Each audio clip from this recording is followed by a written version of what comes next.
कालच्या या घटनेची इथल्या प्रतिनिधींनी असेल, कानसकर भाऊंनी असेल किंवा इतर तुमच्यासारख्या लोकप्रतिनिधींनी आम्हाला बातम्या पाठवल्या. बातम्या पाठवून त्याची प्रथमतः माहिती आम्ही शिंदे साहेबांना पाठवली आणि साहेबांनी तात्काळ तिथल्या आपले जिल्हाधिकारी आहेत त्यांना कॉल केला आणि ह्या सर्व प्रकार जिथं काही अशा घटना घडल्यात त्यांचे तात्काळ पंचनामे आदेश दिले आहेत. आज आणि सोमवारपर्यंत 3 दिवसाच्या आत हे सर्व पंचनामे करण्याची सक्त ताकीद शिंदे साहेबांनी आपल्या जिल्हाधिकाऱ्यांना दिली आहे आणि त्याप्रमाणे जिल्हाधिकारी इथे पुढचं काम करतीलच.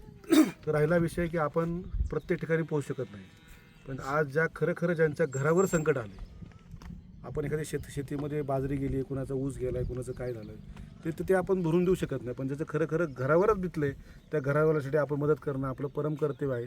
आणि शिवसेना शिंदे साहेबांचा एकच ध्यास की 80% समाजकारण, फक्त 20% राजकारण. त्यानुसार साहेबांनी आजपर्यंत त्यांच्याकडे गेलेल्या प्रत्येक माणसाला, त्यांच्याकडे आलेल्या प्रत्येक माणसाला मदत झालीच पाहिजे हा एक त्यांचा विश्वास त्यांच्यावर सगळ्या लोकांनी दाखवला आहे. आणि त्या विश्वास पूर्ण करण्यासाठी साहेबांच्या आदेशाप्रमाणे आम्ही आज इथे मगाशी पोल्ट्रीची पाहणी केली. पोल्ट्रीला तात्काळ आम्ही आर्थिक मदत केली. तसेच ज्या ताई आहेत या ताईंची आर्थिक परिस्थिती हे घर पहिलं बिकट आहे. आज भगवंताने आपल्याला सर्व काही दिले, पण आज असे पण आपल्या गावात कुटुंब आहेत की ज्यांच्यावरती अशा प्रकारची वेळ येते. त्यावेळेसाठी आपण तिथे उभं राहिलंच पाहिजे.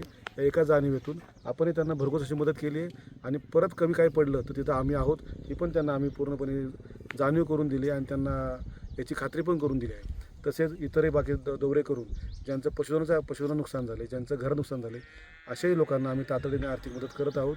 कारण की आश्वासन देणे हे दुसऱ्यांचं काम आहे आणि झालेल्या कृतीवरती इमिजिएट आपण त्यांना मदत करणे हे शिवसेनेचं काम आहे. म्हणून आम्ही शिवसेना पक्षातर्फे यांनाही मदत करत आहे.